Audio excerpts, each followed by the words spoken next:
The interstellar vessel Celestial Horizon glided silently through the vast emptiness of space, its quantum drive humming with a barely perceptible vibration that Jack Collins had come to find comforting. The massive ship carried a crew of 200, a mix of humans and aliens from across the Galactic Alliance. Jack was the only human in the engineering department, a fact that the alien engineers never let him forget. Jack wiped sweat from his brow as he finished his routine inspection of the coolant systems. At 34 years old, he had spent the last 3 years aboard the Celestial Horizon, earning a reputation for solving problems in ways that often left his alien colleagues confused but impressed. "Collins, your inspection period exceeded. Recommended duration by 7 minutes and 12 seconds, said a voice from behind him. Jack turned to see Zixtal, the Varaxian chief engineering officer. Standing nearly 7 feet tall with iridescent blue skin and 4 arms, Zixtal was an imposing figure. 3 of his arms held different diagnostic devices while the 4th gripped a digital clipboard. "Sorry, Chief," Jack said with a smile. "I felt something off in the secondary cooling loop. Just wanted to make sure it wasn't serious."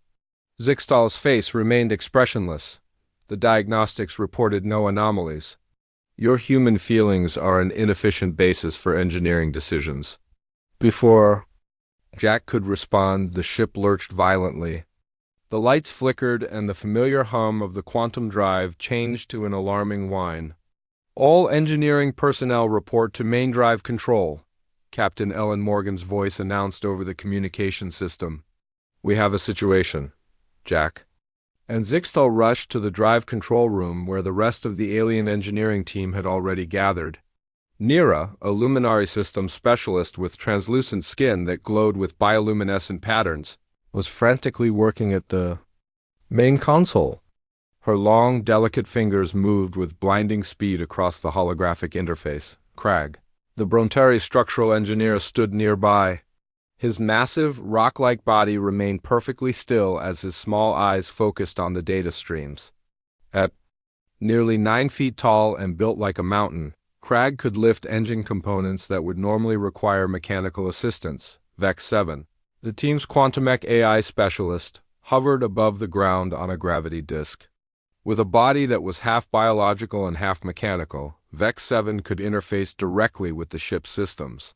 Right now, the patterns of light racing across their metallic face indicated serious concern. "Report?" Zixtal demanded as they entered. "Quantum drive efficiency has dropped to 27% and continuing to decline," Nira said without looking up. "'Cause unknown.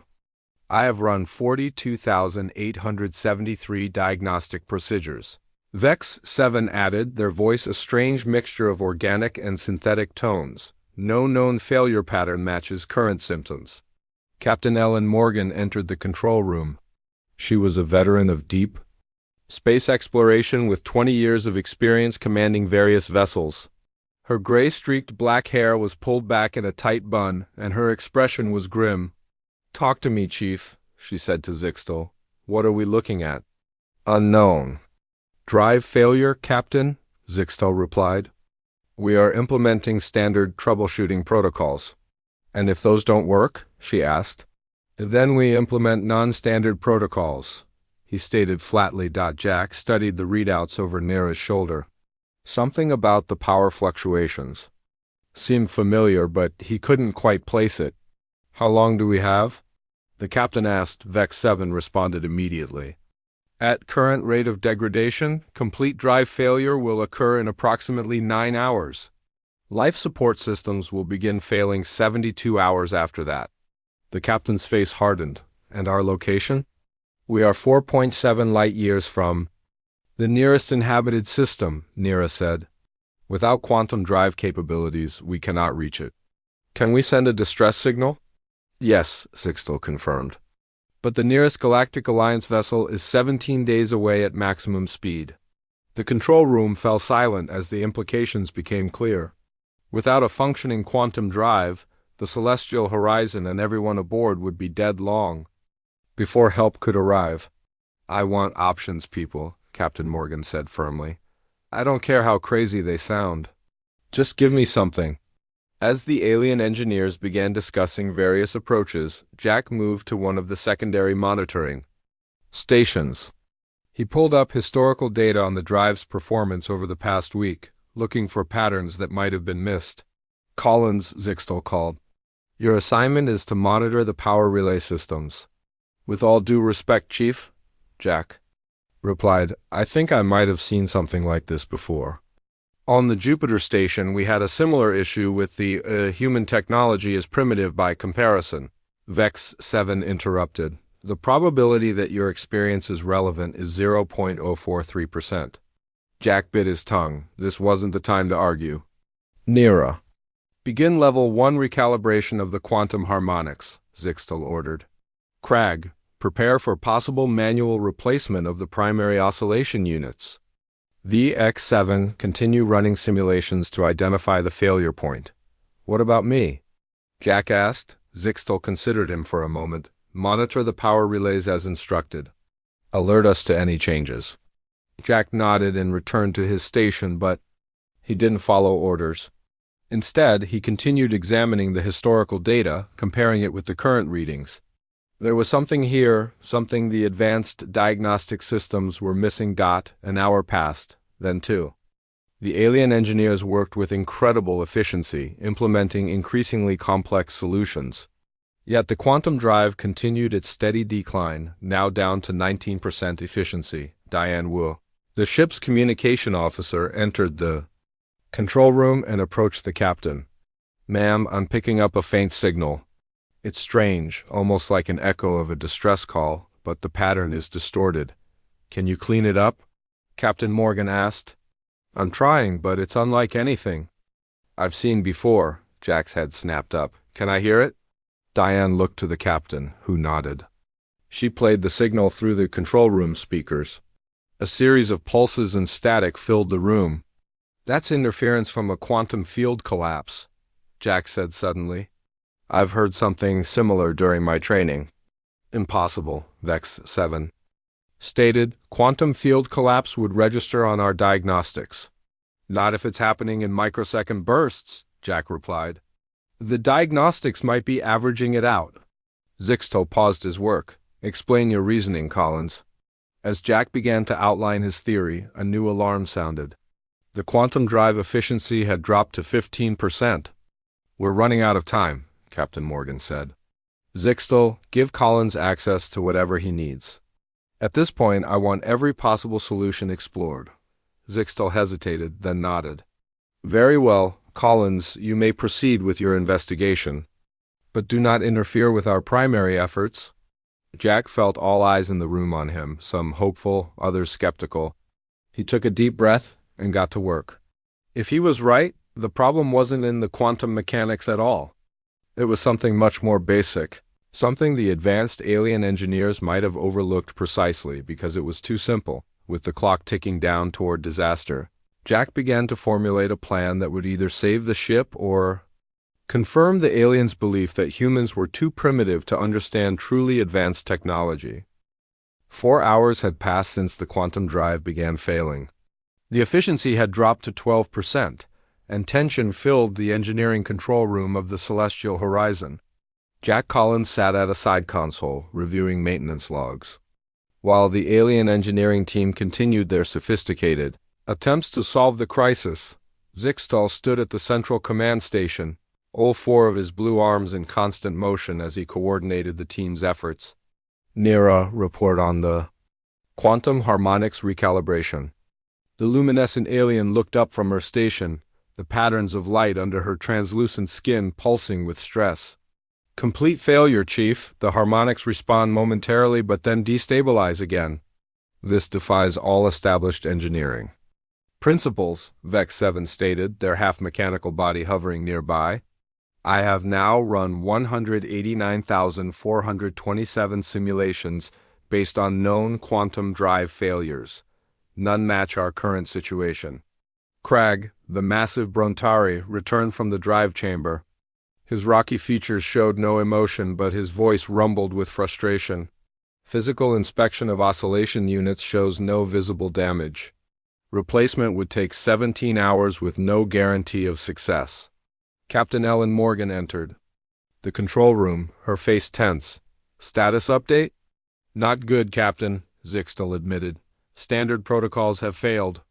We are implementing experimental procedures, but success probability is low.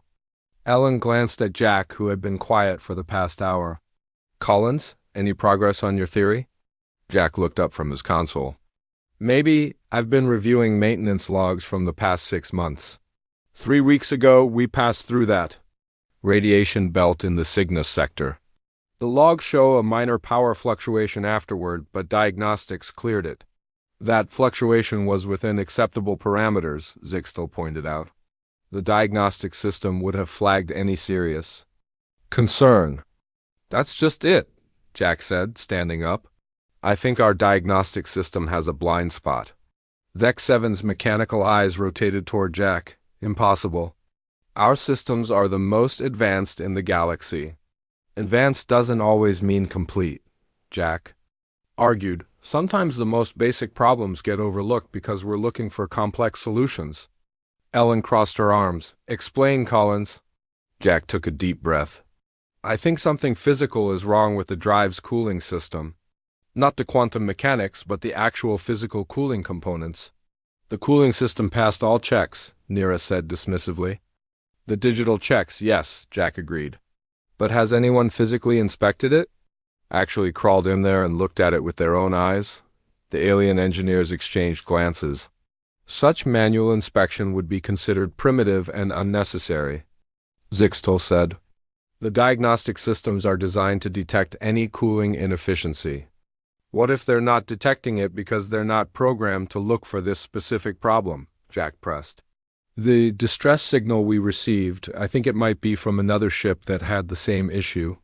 Diane Wu, who had stayed in the control room to monitor the mysterious signal, nodded. I've been analyzing it. The pattern does suggest a quantum drive failure similar to ours. This is wasting valuable time, Vex 7 objected. The probability of a physical inspection yielding results is negligible. Jack stood his ground. With all due respect, your simulations aren't working either. We need to try something different. Captain Morgan considered this. Zixtel, your team continues with your approach. Collins, you have my permission to pursue your theory. Thank you, Captain. Jack turned to Cragg. I could use your help accessing the secondary cooling chamber. It's a tight fit, the massive alien nodded. I will assist. As they left, Jack stopped by the science station where Sam Peterson was analyzing the radiation data from the Cygnus sector. Sam was the ship's science officer, a brilliant physicist with a knack for thinking outside conventional boundaries. Sam, I need everything you have on how that radiation might affect the physical components of a cooling system, not just the electronics. Sam nodded, pushing his glasses up. I'll gather what I can. But Jack, if you're right about this, it could change how we approach drive maintenance across the fleet. Let's save our ship first, then we can worry about changing protocols, Jack replied with a tight smile. In the corridor, Cragg matched his thunderous footsteps to Jack's pace. Your approach is unusual, Collins. My people value efficiency, but we would never ignore a potential solution based on its origin. Thanks, Cragg. That means a lot. They reached the access hatch to the secondary cooling system. Jack grabbed a maintenance kit and began removing the exterior panel. While I work on this, can you get me access to communicate with Earth? I need to talk to someone. Cragg looked surprised. Earth is too distant for real-time communication. Not. For text and images, Jack explained. There's someone I need to consult. Back in the control room, Mira's attempts to recalibrate the quantum harmonics had failed for the third time. The drive efficiency had dropped to 9%. Chief, we need to consider emergency protocols, she suggested to Zixtel. Perhaps we should prepare the escape pods. The escape pods would only extend survival by 14 days, Vex 7 pointed out. Insufficient for rescue. Zixtel's four hands moved in a pattern that indicated deep concern among his species. Continue your efforts. The human's theory is unorthodox, but in this situation all approaches must be considered. Meanwhile, Jack had removed the access panel and was now wedged inside the narrow, maintenance shaft that led to the secondary cooling system. The space was barely large enough for a human, making it impossible for most of the alien crew to access it directly. "Crag, shine that light in here," Jack called out. The beam illuminated the complex network of cooling pipes and regulators. Jack carefully examined each component, running his hands along the connections. "See anything unusual?" Crag asked. "Not yet, but—" Jack paused as his fingers felt something strange along one of the main coolant lines. "Wait a minute." Through the communication system, Captain Morgan's voice sounded tense. "Collins, drive efficiency is down to 7%. Whatever you're doing, do it faster." Jack didn't respond immediately. He was focused on a small section of the coolant pipe that felt different from the rest. "Crag, I need the spectral analyzer from the kit." The Brontari handed the tool through the narrow opening. Jack scanned the suspicious section of pipe. "I knew it," he whispered. "Captain, I think I found something."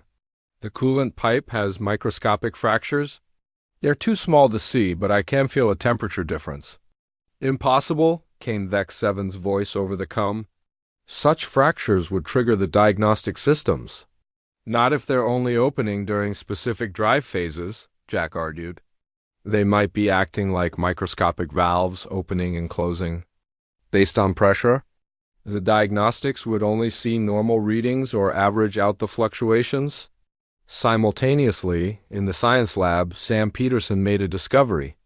"Jack, those radiation particles we passed through, they could have caused exactly that kind of degradation in the pipe material. The radiation signature would make the damage nearly invisible to standard scans." In the control room, the alien engineering team fell silent as they processed this information. "Collins," Zixtel finally said, "if your theory is correct, what is your proposed solution?" Jack smiled grimly as he backed out of the maintenance shaft. "That's where things get interesting. I need to talk to my old mentor on Earth, and then I'm going to need access to the galley's equipment." "The kitchen?" Nira asked incredulously. "What possible use could cooking equipment have for quantum drive repair?" "You'd be surprised," Jack replied. "Human engineering sometimes requires thinking way outside the box. And right now, that box is our only hope of survival." Jack Collins stood in the galley of the Celestial Horizon, gathering equipment that no one would have expected to be useful for quantum drive repair. He had just finished a brief text communication with his former mentor, Frank Miller, who had worked on the earliest human deep space vessels before retiring. "You want to use a pasta maker?" asked Sam Peterson, who had joined Jack in the galley. Sam adjusted his glasses as he stared at the items Jack was collecting. "Not exactly, Jack," replied, holding up the device. "I need the rollers from inside it. And this industrial mixer has a specific type of metal alloy in its heating element that might work for what I have in mind." Sam shook his head in amazement. "The aliens are going to think we've lost our minds." "They already do," Jack said with a grim smile. "But Frank confirmed my theory. This same issue happened on the early Jupiter missions. The official solution came years later, but the field repair that saved the Europa station used similar improvisation." The ship lurched suddenly, and the lights flickered. The quantum drive efficiency had dropped to 5%. "We need to hurry," Sam said. They gathered the remaining items and rushed back to engineering. In the control room, the mood had grown even more tense. Captain Ellen Morgan stood with Zixtel, reviewing emergency options that were looking increasingly futile. "Collins," the captain said as Jack entered with his strange collection of kitchen equipment, "please tell me that's going to fix our ship and not make us dinner." "If all goes well, it'll do the first and we'll have time for the second," Jack replied. He set down his items on a workbench and turned to Zixtel. "I need access to the fabrication lab." The Varaxian chief engineer looked skeptical. "Explain your plan first." Jack nodded. "The fractures in the cooling pipes are too small and numerous to repair directly. We need to create a bypass system that can take over while the damaged section is isolated. Our fabricators cannot produce quantum-grade cooling components," Vex 7 pointed out, hovering nearby. "Even with emergency protocols, proper replacement parts would take days to create."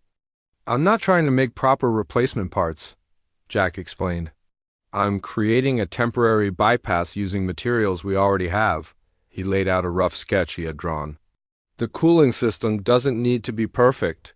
It just needs to work well enough to get us to the nearest starbase for proper repairs. Nira studied the sketch, her luminescent skin pulsing with doubt. This design is ... primitive. It relies on physical pressure differentials rather than quantum harmonics. Exactly, Jack said. Sometimes old school is the way to go. The quantum systems are failing precisely because they're too advanced to recognize a simple physical problem. Cragg moved closer to examine the design. The Brontari value simplicity and function. This approach has elegance despite its crude appearance. Zixtal remained unconvinced. The probability of success? Vex 7's mechanical eyes whirred as they calculated. Based on the available materials in this design, 2.2%. That's better odds than doing nothing, Jack argued. Captain Morgan stepped forward. How long will this take to implement? 4 hours if I can get help, Jack said. The drive will reach complete failure in 5 hours and 27 minutes. Vex 7 stated. The captain looked at Zixtal.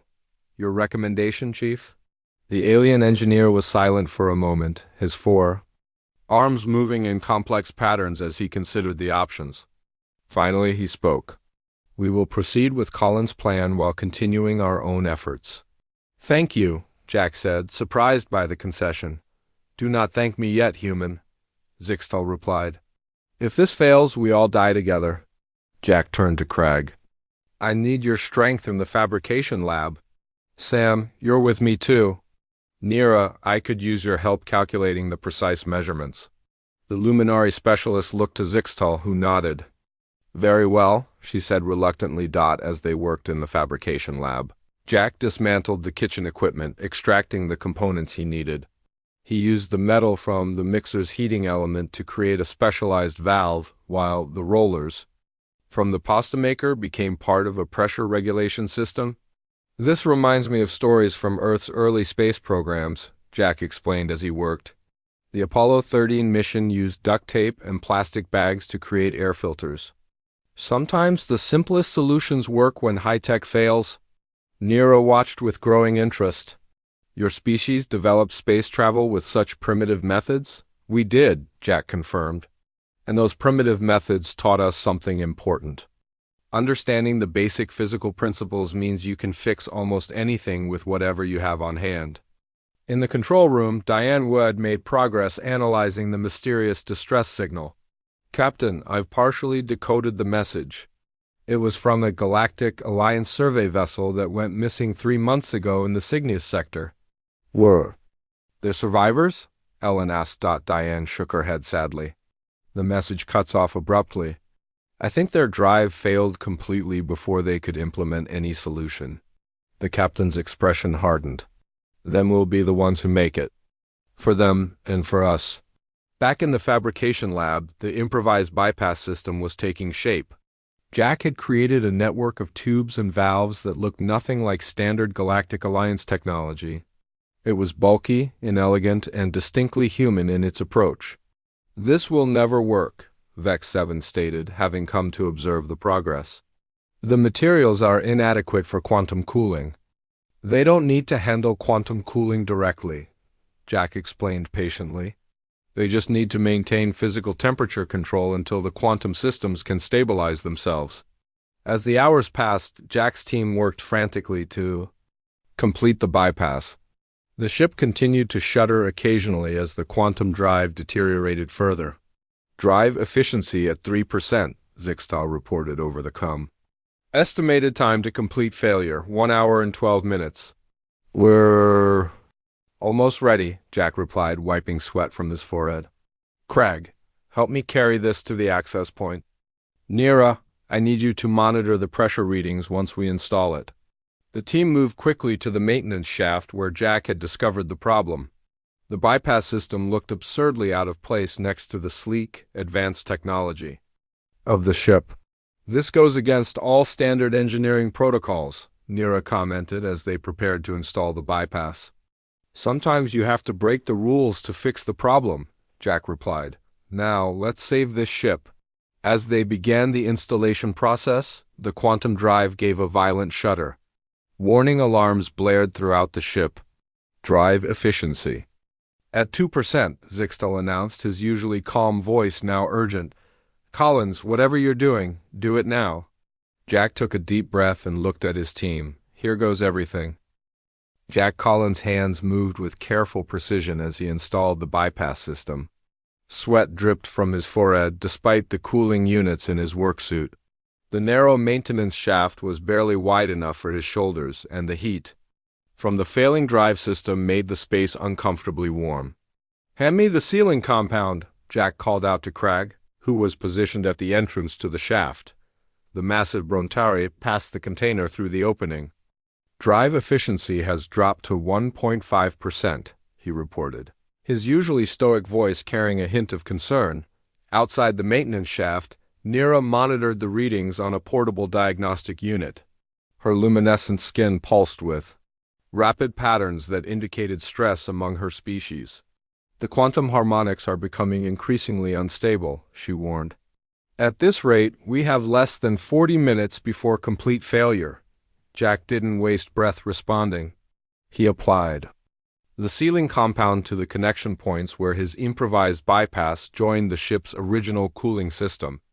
The compound had been created in the fabrication lab using a mixture of standard repair materials and, surprisingly, ingredients from the galley's food stores. Sam, are you ready with the pressure regulator? Jack asked through his unit.in. The adjacent compartment? Sam Peterson adjusted the makeshift device that had once been part of the galley's food preparation equipment. Ready, but Jack, these readings are far from ideal. The pressure differentials are all over the place. They don't need to be perfect, Jack reminded him. They just need to be good enough to get us moving again. In the main engineering control room, Zixtal and Vex 7 monitored the situation with Captain Ellen Morgan standing nearby. The atmosphere was tense as efficiency readings continued to drop. 1.2%, Vex 7 announced. Collins' primitive approach has no statistical chance of success at this point. Zixtal's 4 arms worked across multiple control panels simultaneously. We should consider emergency protocols for crew survival, Ellen shook her head firmly. Not yet. Collins hasn't failed us before. Back in the maintenance shaft, Jack made the final connections to his bypass system. The contraption looked completely out of place among the sleek, advanced technology of the celestial horizon. Tubes made from repurposed kitchen equipment connected to valves created from serving trays. Pressure regulators fashioned from food processing machinery controlled the flow of coolant. Okay, I'm ready to activate, Jack announced. Sam, start the regulator sequence. Nira, monitor the temperature readings. Cragg, stand by to adjust the main coolant flow. Each crew member acknowledged their role. Jack took a deep breath and activated the bypass. For a moment, nothing seemed to happen. Then a deep vibration ran through the ship, followed by a sound like grinding metal. What's happening? Captain Morgan demanded over the comm. The bypass is causing strain on the adjacent systems, Nira explained, her voice tense. The quantum drive is ... resisting the new configuration. In the control room, alarms blared as efficiency readings dropped even further. 0.9%, Vex 7 reported. Catastrophic failure imminent. Zixtal's normally impassive face showed clear concern now. Collins, your solution is accelerating the failure. Inside the maintenance shaft, Jack remained focused despite the chaos. He adjusted a valve, tightened a connection, and recalibrated the flow.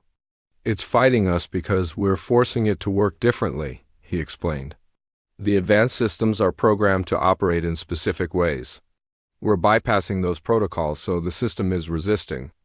The ship lurched violently, throwing everyone off balance.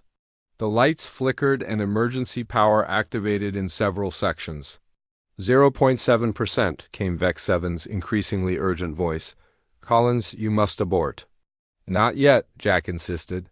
He made another adjustment to his improvised system. Sam, increase pressure on the secondary loop. Crag, reduce main flow by 20%. The grinding noise grew louder, and the vibrations intensified. Crew members throughout the ship braced themselves as the celestial horizon shuddered like it might tear itself apart. "Jack, this isn't working," Sam said, his voice strained. "The readings are getting worse." "Trust me," Jack replied firmly. "The system needs to reset itself. It's like rebooting a computer sometimes. Things get worse before they get better." In the control room, Ellen gripped the edge of a console as the ship trembled around her. "Talk to me, Zixtel. What's happening?" The chief engineer's four hands moved frantically across the controls. "The quantum drive is experiencing a cascade failure, but there's something unusual in the readings." 0.5%, Vex 7 stated. "Complete failure in less than 5 minutes." Diane Wu, who had remained at her communication station, suddenly called out, "Captain, I'm getting strange readings from the quantum field sensors. It's similar to the pattern in that distress signal we received." In the maintenance shaft, Jack made one final adjustment to his bypass system. "Now, Sam," he called. "Full pressure on the secondary loop?" Sam activated the makeshift regulator at full capacity. The ship gave a final, violent shudder, then suddenly fell silent. The grinding noise stopped. The vibrations ceased. For several seconds no one spoke. Then Nira's voice came through, filled with disbelief. "The temperature in the cooling system is ... stabilizing." In the control room, Vex 7 hovered motionless as they processed the incoming data.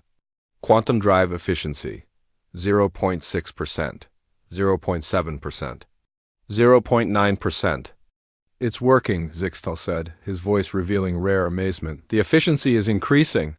Jack carefully backed out of the maintenance shaft, his face streaked with sweat and grime but wearing a satisfied smile. Crag helped pull him out. The rest of the way. 1.2% efficiency, Vex 7 continued to report. 1.5%. "How?" Nira asked, staring at Jack with newfound respect. "Your system shouldn't work. It violates multiple principles of quantum engineering." Jack leaned against the wall, exhausted but triumphant. "It works because it doesn't try to be perfect. We created a bypass that handles the basic physics temperature, pressure, flow while letting the quantum systems focus on what they do best.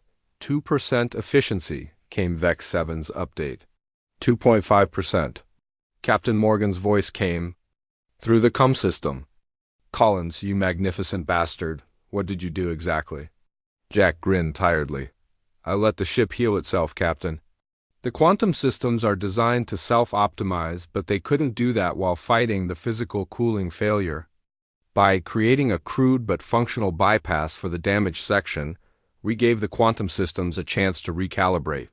"Like removing a splinter to let a wound heal," Sam added. 3% efficiency, Vex 7 announced, continuing to rise. Crag placed a massive stone hand on Jack's shoulder. "The Brontari value results over methods. Your solution may be unorthodox, but it cannot be argued with." "Will it get us to a starbase?" the captain asked. Jack nodded. "It should stabilize around 20% efficiency. Not enough for full speed, but enough to limp to the nearest repair facility." 5% efficiency, Vex 7 reported. "Stabilization curve indicates maximum recovery to approximately 22%. In the control room, Zixtel stood perfectly still, all four arms at his sides for the first time since the crisis began. "I believe," he said slowly, "that we may need to reconsider some of our engineering principles." Captain Morgan smiled. "And I believe we need to celebrate having a human engineer on board. Well done, Collins." "Well done indeed." 3 days later, the celestial horizon limped into the orbital repair facility around Proxima Station. The ship's quantum drive had maintained a steady 18% efficiency throughout the journey, just enough to get them to safety. As the docking clamps engaged, a collective sigh of relief echoed through the ship. Jack Collins stood in the observation lounge, watching the station's repair drones begin their initial assessment of the damaged vessel. He sipped a cup of coffee, savoring the moment of quiet after the crisis. "May I join you?" came a familiar voice. Jack turned to see Zixtile approaching, the Varaxian's blue skin reflecting the starlight from the viewport. Of course, Chief. The alien engineer moved to stand beside Jack, all four of his arms clasped behind his back in a formal posture. For a moment they both simply watched the activity outside the ship. The Galactic Engineering Council has reviewed our initial report, Zixtile finally said. They found your solution to be, in their words, inelegantly brilliant. Jack smiled. I'll take that as a compliment. As you should, Zixtile agreed. They have already dispatched technical teams to all Galactic Alliance vessels with similar quantum drive configurations. Your kitchen equipment repair method will be studied in detail. I hope they improve on it, Jack said. It was only meant to be temporary. That is another matter I wish to discuss, Zixtile continued. The station engineers have examined your bypass system. They were most perplexed. I bet they were. They confirmed that by all standard engineering principles it should not have worked, yet it did. Zixtile turned one of his forearms palm up in a gesture that indicated respectful confusion in his culture. The late engineer used an interesting phrase. He said your solution was thinking outside the box. Jack nodded. It's an old human expression. It means approaching a problem from an unexpected angle. I have been considering this concept, Zixtile said thoughtfully. Our reliance on advanced diagnostic systems and theoretical models created a significant blind spot. We could not see the simple physical problem because we were looking only for complex quantum issues. Before Jack could respond, Captain Ellen Morgan entered the lounge, accompanied by a distinguished-looking alien in formal Galactic Alliance attire. Collins, Ellen called. There's someone here you should meet. Jack and Zixtile moved to join them. The captain gestured to the visitor. This is High Commissioner Raldex of the Galactic Engineering Council. He came personally to inspect our ship. The commissioner, a tall, slender being with silvery skin and elaborate cranial ridges, inclined his head slightly. Engineer Collins, your reputation precedes you. Jack looked surprised. My reputation? Indeed, Raldex confirmed. The Council has thoroughly analyzed the data from your incident. We have also discovered that the distress signal you received was from the survey vessel Astral Seeker, which was lost with all hands due to the same drive failure you experienced. A somber silence fell over the group at this news. The difference, Raldex continued, was that the Astral Seeker had no human engineers aboard? No one who could see beyond the diagnostic systems and theoretical models. Captain Morgan placed a hand on Jack's shoulder. Lucky for us, we had Collins? Not luck, Captain, the commissioner corrected. Foresight. The inclusion of diverse problem-solving approaches is essential to deep space exploration. He turned to Jack. The Council has made a formal recommendation that all interstellar vessels must now include human engineers specifically for their unique perspective. Jack wasn't sure how to respond. I just did what any decent engineer would do. No, Zixtile interjected. A decent engineer would have followed protocols and procedures. You did what only a human engineer would do. You improvised with whatever materials were available and trusted your instincts over the computer systems. The commissioner nodded in agreement. This incident has highlighted a critical oversight in our approach to galactic engineering. We have become too reliant on advanced technology and theoretical models. We need the human element, the ability to see simple solutions to complex problems. Later that evening, the crew gathered in the ship's mess hall for a celebration. The room had been decorated with improvised streamers made from maintenance tape, and someone had programmed the food synthesizers to create approximations of Earth desserts. Nira approached Jack, her luminescent skin glowing with warm, friendly patterns. I have been studying your bypass design. The elegance is in its simplicity. I would appreciate learning more about this human approach to engineering. Any time, Jack offered with a smile. Across the room, Vex 7 hovered near Sam Peterson, engaged in what appeared to be an intense discussion. As Jack watched, the Quantumech made a gesture that might have been the mechanical equivalent of grudging respect. Crag lumbered over, carrying 2 drinks. He handed one to Jack. To problem solvers, the massive alien rumbled. The Brontari value results. Your method achieved results. Thanks, Craig, Jack said, raising his glass. You know, I couldn't have done it without your help. Captain Morgan called for attention by tapping her glass. When the room quieted, she spoke. 2 pieces of news to share? First, repairs to the quantum drive will be completed within 48 hours, with some significant upgrades recommended by our own Jack Collins. Cheers erupted from the crew, and Jack felt his face flush with embarrassment. Second, Ellen continued when the noise died down, I've received new orders from Galactic Alliance Command. The Celestial Horizon has been assigned to lead a special mission, investigating the radiation anomaly in the Cygnus sector that caused our drive failure. The goal is to prevent similar incidents in the future. She raised her glass. And I'm pleased to announce that Jack Collins has been promoted to co-chief engineer alongside Zixtal, in recognition of his extraordinary service to this ship and crew. The room erupted in applause. Jack looked at Zixtal in surprise. The Varaxian extended one of his 4 hands. The recommendation was mine, he said simply. It is logical to have both approaches to engineering represented in the ship's leadership. As the celebration continued around them, Jack found himself standing near the viewport, looking out at the stars. Diane Wu joined him, carrying a data tablet. I thought you might want to see this, she said, handing him the tablet. I finished decoding the Astral Seeker's distress signal.